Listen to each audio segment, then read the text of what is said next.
ನಮಸ್ತೆ. ನಾನು ನಿಮ್ಮ ಆಶಿಕ್ ಅಗ್ರಿಸ್ಟಾರ್ಸ್ ಚಾನೆಲ್. ಎಲ್ಲರಿಗೂ ಕೃಷ್ಣಾಷ್ಟಮಿಯ ಶುಭಾಶಯಗಳು. ತುಂಬ ಮಳೆ ಅಂದರೆ ಮಳೆ. ಈ ಸರಿ ಚೌತಿ ಹಬ್ಬಕ್ಕೆ ಸಹಿತ ಮಳೆ ಬಿಡಲ್ಲ ಅನಿಸುತ್ತೆ. ನೋಡಿ, ಕೃಷ್ಣಾಷ್ಟಮಿಗೆ ಈ ರೀತಿ ಮಳೆ ಬರ್ತಾ ಇದೆ. ನೋಡಿ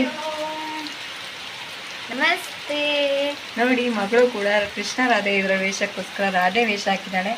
ಮಗನಿಗೂ ಹಾಕಬೇಕಿತ್ತು, ಆದರೆ ಅವನು ಅಜ್ಜನ ಮನೆಗೆ ಹೋಗಿದ್ದಕ್ಕೋಸ್ಕರ ಅವನಿಗೆ ನಾಳೆ ಅಥವಾ ನಾಡಿದ್ದು ಹಾಕ್ತಾ ಇದ್ದೀನಿ. ಸೊ ಇವಳು ನೋಡಿ ರಾಧೆ ವೇಷ ಹಾಕಿದ್ದಾಳೆ.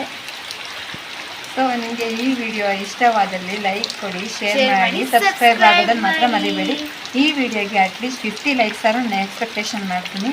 ಯಾರೇ ನನ್ನ ಚಾನಲ್ ಹೊಸಬ್ರು ವೀಕ್ಷಣೆ ಮಾಡ್ತಿದ್ರೆ ಅದಕ್ಕೆ ಅವರು ಸಬ್ಸ್ಕ್ರೈಬ್ ಆಗೋದನ್ನು ಮಾತ್ರ ಮರಿಬೇಡಿ, ಆಯಿತಾ? ಮಳೆಯಲ್ಲೂ ಸಹಿತ ನಮ್ಮನೆ ದನಗಳು ಇನ್ನೂ ಬರಲೇ ಇಲ್ಲ. ಎಲ್ಲವೂ ಬಂದಿದ್ದಾವೆ, 1-2 ದನಗಳು ಮಾತ್ರ ಬರಲೇ ಇಲ್ಲ. ಅವು ಇಷ್ಟೊತ್ತಾದರೂ ಸಹಿತ ಮಳೆಯಲ್ಲಿ ಮೇಯ್ತಾ ಇದ್ದಾವೆ. ಯಾಕಂದರೆ ಮಳೆಯಲ್ಲಿ ಇದ್ದಿದ್ದಕ್ಕೋಸ್ಕರ ಮಳೆ ಟೈಮಲ್ಲಿ ಮೇಯೋಕ್ಕಾಗಲ್ಲ. ಮಳೆ ಬಿಟ್ಟಾಗ ಮೇಯ್ತವೆ, ಹೊಟ್ಟೆ ತುಂಬಲ್ಲ. ನಮ್ಮದು ಗೇಣುದ್ದ ಹೊಟ್ಟೆನೇ ತುಂಬಿಸ್ಕೊಳಕ್ಕಾಗಲ್ಲ, ಅವ್ರು ಮಾರುದ್ದ ಹೊಟ್ಟೆನ ತುಂಬಿಸ್ಕೋಬೇಕಲ್ಲ. ಅದಕ್ಕೋಸ್ಕರವ ಅವ್ರು ಇನ್ನೂ ಬರಲೇ ಇಲ್ಲ. ನಾವು ಕಾಯ್ತಾ ಕೂತಿದ್ದೀವಿ. ಸಂಜೆ ಟೈಮ್ ಆಯಿತು, ಹಾಲು ಕರಿಯೋ ಟೈಮ್ ಆಯಿತು, ಅವು ಕುಡಿಯೋಕ್ಕೆ ಕೊಡೋ ಟೈಮ್ ಆಯಿತು, ಆದರೂ ಅವ್ರು ಬರ್ತಾನೇ ಇಲ್ಲ. ಇನ್ನೂ ಕಾಯ್ತಾ ಇದ್ದೀವಿ. ಸೊ ಕೃಷ್ಣಾಷ್ಟಮಿ ಬೇರೆ ಸಂಜೆ, ಮತ್ತು ದೇವರಿಗೆ ನೈವೇದ್ಯ ತಯಾರಿಸಿ ದೇವರಿಗೆ ಅರ್ಪಿಸಿ ಹಾಗೆ ಭಗವದ್ಗೀತೆ ಪಾರಾಯಣ ಮಾಡಬೇಕು ಅಂತಲೂ ಸಹಿತ ಅಂದ್ಕೊಂಡಿದ್ದೀವಿ. ಅದು ಸಣ್ಣ ಸಣ್ಣ ತುಣ್ಕನ್ನು ನಾನು ಈ ವಿಡಿಯೋದಲ್ಲಿ ಹಾಕ್ತೀನಿ. ಸೊ ಎಲ್ಲರೂ ನೋಡಿ, ಆಯಿತಾ? ಅದೇ ಹೇಳಿದ್ದು, ಕೊಟ್ಟಿಗೆ ಕೆಲಸ, ಹಳ್ಳಿಗಳಲ್ಲಿ ಕೊಟ್ಟಿಗೆ ಕೆಲಸ ಮೇಯ್ನಾಗಿ ಮುಗಿದ್ರೆ ಆಲ್ಮೋಸ್ಟ್ ದೊಡ್ಡ ಕೆಲಸ ಮುಗ್ದಂಗೆ ಆಗುತ್ತೆ. ಸೊ ಆ ಕೆಲಸನೇ ಆಗಿಲ್ಲ ಅಂದರೆ ಪೆಂಡಿಂಗಲ್ಲಿ ಇಟ್ಕೊಳಂಗಾಗತ್ತೆ, ಯಾವ ಕೆಲಸನೂ ಓಡಲ್ಲ. ಸೊ ದನಗಳು ಬಂದು ಅವು ಅಕ್ಕಚ್ಚು ಅಥವಾ ಬಾಯರನ್ನು ಕುಡಿದು ಹಾಲು ಕರೆದು ಕುಲ್ಲಾಕಿ ಎಲ್ಲ ಆಗಿಬಿಟ್ರೆ ಒಂದು ಕೆಲಸ ಮುಗ್ದಂಗೆ ಆಗುತ್ತೆ. ನೆಕ್ಸ್ಟ್ ನಾವು ನಮ್ಮ ಬದಿ ಒಳಗಡೆ ಹೋಗ್ಕೊಂಡು ನಾವು ಅಡುಗೆ ಕೆಲಸ ಸ್ಟಾರ್ಟ್ ಮಾಡ್ಬೋದು ಅಂತಲೇ ಹೇಳ್ಬೋದು. ಅದೇ ಕೃಷ್ಣಾಷ್ಟಮಿಗೆ ಎಲ್ಲ ತಯಾರಿ ನಡೀತಾ ಇದೆ, ಎಲ್ಲ ರೆಡಿ ಇದೆ. ಇನ್ನು ಸ್ನಾನ ಮಾಡಿ ನೈವೇದ್ಯಕ್ಕೆ ನಾವು ರೆಡಿ ಮಾಡಿ ಕೃಷ್ಣಂಗೆ ಅರ್ಪಣೆ ಮಾಡಬೇಕು ಅನ್ನೋದು.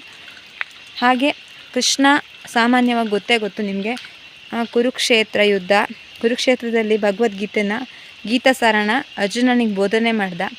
ಅದು ಕೃಷ್ಣನಿಗೆ ತುಂಬ ಇಷ್ಟ. ಸೊ ಕೃಷ್ಣಾಷ್ಟಮಿಲಿ ಅಟ್ಲೀಸ್ಟ್ 1 ಅಧ್ಯಾಯನಾರು ಓದಬೇಕು ಅನ್ನೋದು ನನ್ನ ಬಯಕೆ.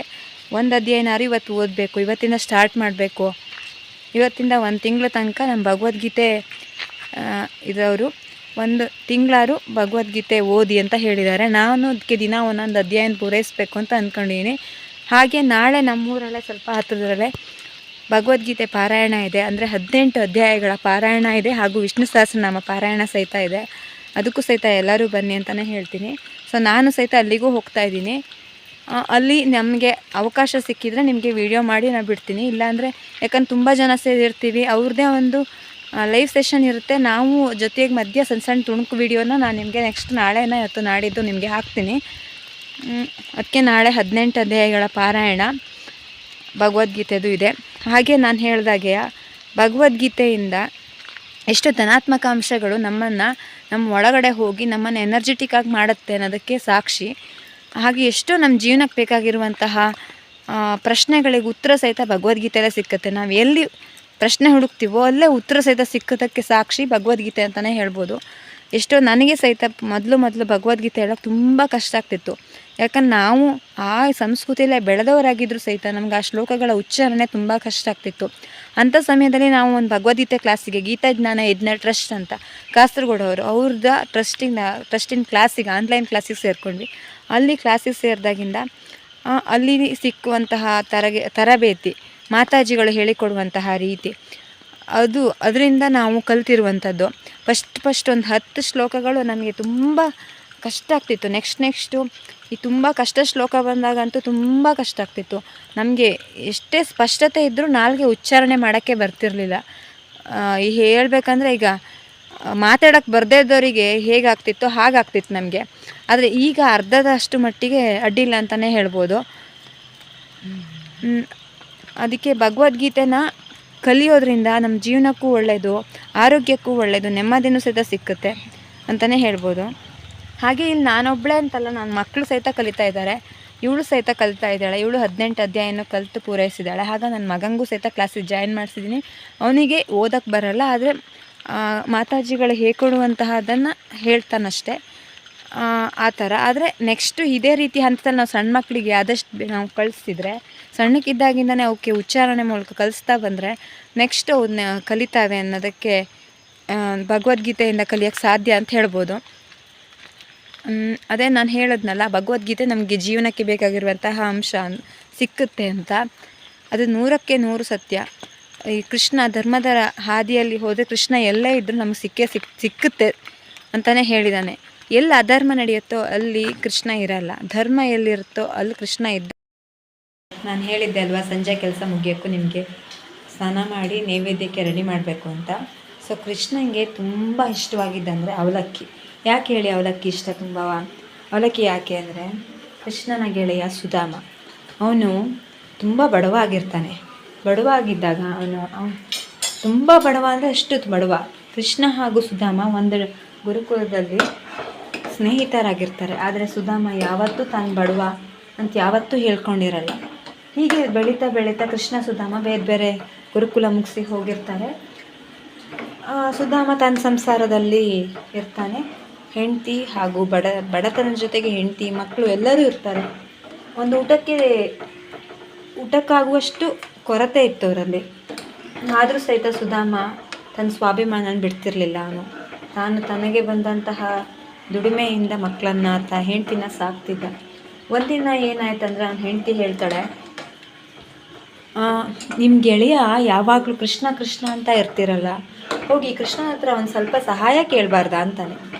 ಹಾಗೆ ಕೃಷ್ಣನ ಹತ್ರ ಸಹಾಯ ಕೇಳ್ಬೋದು, ಹೌದು, ಹಾಗಂತ ನಮ್ಮ ಸ್ವಾಭಿಮಾನ ಬಿಟ್ಕೊಡೋಕ್ಕಾಗಲ್ಲ ಅಲ್ವಾ ಹೇಳ್ಕೊಂಡು ಅಂತಾನೆ. ಆದರೂ ಹೆಂಡತಿ ಒತ್ತಾಯದ ಮೇಲೆಗೆ ಕೃಷ್ಣನ ಹತ್ರ ಹೋಗೋಕ್ಕೆ ರೆಡಿ ಆಗ್ತಾನೆ. ಆದರೂ ಎಷ್ಟೊಂದು ಗೆಳೆಯ ಅಲ್ವಾ, ಯಾರೇ ಆಗಲಿ ಗೆಳೆಯರಿಗೆ ಏನಾದ್ರು ಕೊಡಬೇಕು. ಎಷ್ಟೋ ವರ್ಷಗಳ ನಂತರ ನೋಡ್ತಾ ಇದ್ದೀವಿ ನಾವು ಅಂತ ಅಂದ್ಕೊಂಡಾಗ ಗೆಳೆಯರಿಗೆ ಏನಾದ್ರು ಕೊಡಬೇಕು ಅಂದ್ಕೊಂಡಿರ್ತೀವಿ. ಸೊ ಆ ಗೆಳೆಯನ ನೋಡೋಕ್ಕೆ ಹೋಗೋತ್ತಿಗೆ ಕೃಷ್ಣನ ಹತ್ರ ಮನೇಲಿ ಏನೂ ಇರಲ್ಲ, ಏನೂ ಇರಲ್ಲ. ಅದೇ ಹೇಳ್ದಂಗೆ ಬಡತನ ಅಂತ ಇರ್ತಲ್ಲ. ಆಗ ಮನೇಲಿ ತುಂಬ ಹುಡ್ಕಾಡಿದಾಗ ಒಂದು ಮುಷ್ಟಿ ಅವಲಕ್ಕಿ ಅಷ್ಟೇ ಇತ್ತು. ಎಷ್ಟು ಒಂದೇ ಮುಷ್ಟಿ ಅವಲಕ್ಕಿ. ಅದಕ್ಕೋಸ್ಕರ ಅವನೇನು ಮಾಡ್ದ ಅಂದರೆ, ಅವಲಕ್ಕಿನೇ ಹಿಡ್ಕೊಂಡು ಒಂದು ಪಂಚೆ, ಸಣ್ಣ ಕಾಟನ್ ಪಂಚೆಲಿ ಕಟ್ಕೊಂಡು ಹೋಗ್ತಾನೆ ಪಾಪ. ಆದರೆ ಅಲ್ಲಿ ಆಸ್ಥಾನದಲ್ಲಿ ಫಸ್ಟ್ ಸ್ಟಾರ್ಟಿಂಗಲ್ಲಿರುವಂಥ ಸೈನಿಕರು ಬಿಡಲ್ಲ. ಕೊನೆಗೆ ಎಲ್ಲ ವಿಚಾರಣೆ ಮಾಡಿದಾಗ ಕೃಷ್ಣನೇ ಬಂದು ಕರ್ಕೊಂಡು ಹೋಗ್ತಾನೆ. ಅವಾಗ ಎಲ್ಲರಿಗೂ ಆಶ್ಚರ್ಯ ಆಗುತ್ತೆ, ಓ ಕೃಷ್ಣನಿಗೂ ಇಂಥ ಗೆಳೆಯ ಇದ್ದಾನೆ, ಕೃಷ್ಣ ಇಂಥವ್ರನ್ನೂ ಗೆಳೆಯನ ಮಾಡ್ಕೊಂಡಿದ್ದಾನೆ ಅಂತ ಆಶ್ಚರ್ಯ ಆಗುತ್ತೆ. ಸೊ ನಾನು ನಿಮ್ಗೆ ಯಾಕೆ ಗೊತ್ತಾ ಈ ರೀತಿ ಕತೆ ಹೇಳ್ತಾ ಇದ್ದೀನಿ ಅಂದರೆ, ನಾನಿಲ್ಲಿ ಕೃಷ್ಣನಿಗೆ ನೈವೇದ್ಯಕ್ಕೆ ತಯಾರಿಸ್ತಾನೆ ನಿಮ್ಮ ಹತ್ರ ಮಾತಾಡ್ತಾ ಇದ್ದೀನಿ.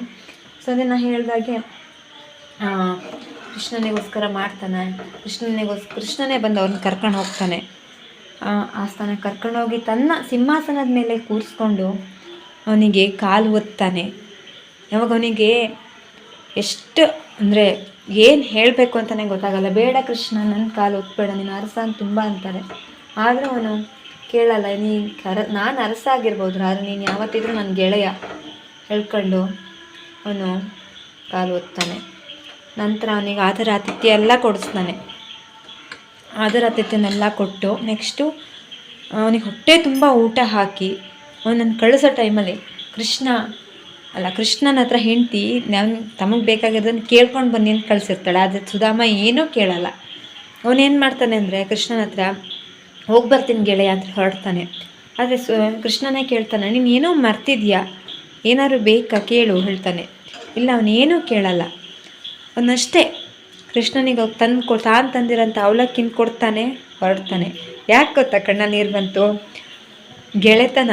ಆ ಗೆಳೆತನ ಅನ್ನೋದು ಎಷ್ಟೇ ವರ್ಷ ಆದರೂ ಇದ್ದೇ ಇರುತ್ತೆ. ನಾವು ಎಷ್ಟೇ ದೂರ ಇದ್ದರೂ ನಾವು ಚಿಕ್ಕಂದಿನಿಂದ ಅವ್ರನ್ನ ಗೆಳೆಯರನ್ನಾಗ ಅಂದ್ಕೊಂಡಿರ್ತೀವಲ್ಲ, ಆ ಗೆಳೆತನ ಇದ್ದೇ ಇರುತ್ತೆ. ಅದು ಕೃಷ್ಣ ಪರಮಾತ್ಮನಲ್ಲೂ ಸಹಿತ ಸಾಬೀತಾಗಿದೆ.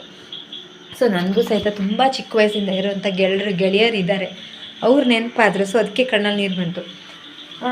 ಹಾಗೆ ಕೃಷ್ಣನಿಗೆ ಅವಲಕ್ಕಿ ಕೊಟ್ಟು ಹೋಗ್ತಾನೆ ಅಲ್ವಾ. ಅವಲಕ್ಕಿ ಅಂದರೆ ಅವನಿಗೆ ಅಷ್ಟಿಷ್ಟ. ಆದರೆ ಸುಧಾಮ ಮನೆಗೆ ಬರೋದ್ರೊಳಗೆ ಬಟ್ಟೆ, ಊಟಕ್ಕೆ, ಮನೆ ಎಲ್ಲ ಸಹಿತ ರೆಡಿಯಾಗಿತ್ತು. ಸುಧಾಮ ಒಂದು ಚೂರು ಬಾಯ್ಬಿಟ್ಟು ಹೇಳಿರಲಿಲ್ಲ.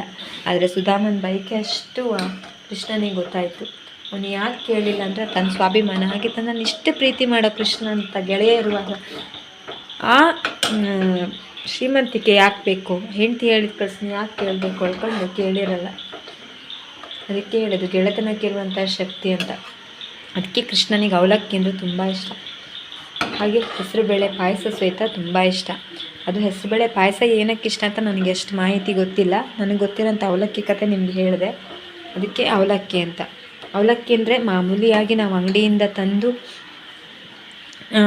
ಅದು ಕೃಷ್ಣನಿಗೆ ಸಮರ್ಪಣೆ ಮಾಡೋದಲ್ಲ, ಅಥವಾ ಯಾವುದೋ ಹೋಟೆಲಿಂದ ತಂದು ಸಮರ್ಪಣೆ ಮಾಡೋದಲ್ಲ. ದಪ್ಪ ಅವಲಕ್ಕಿ ಅಂತ ಸಿಕ್ಕುತ್ತೆ, ಅದನ್ನು ತೊಗೊಬಂದು ನಾವು ಒಗ್ಗರಣೆ ಹಾಕಿ ಕೃಷ್ಣನಿಗೆ ಅರ್ಪಣೆ ಮಾಡೋದು. ಹಾಗೆ ಕೃಷ್ಣನಿಗೆ ಸಾಮಾನ್ಯ ಗೊತ್ತಿರೋ ಹಾಗೆ ಬೆಣ್ಣೆ ಅಲ್ಲ, ಕೃಷ್ಣನಿಗೂ ಇಷ್ಟ.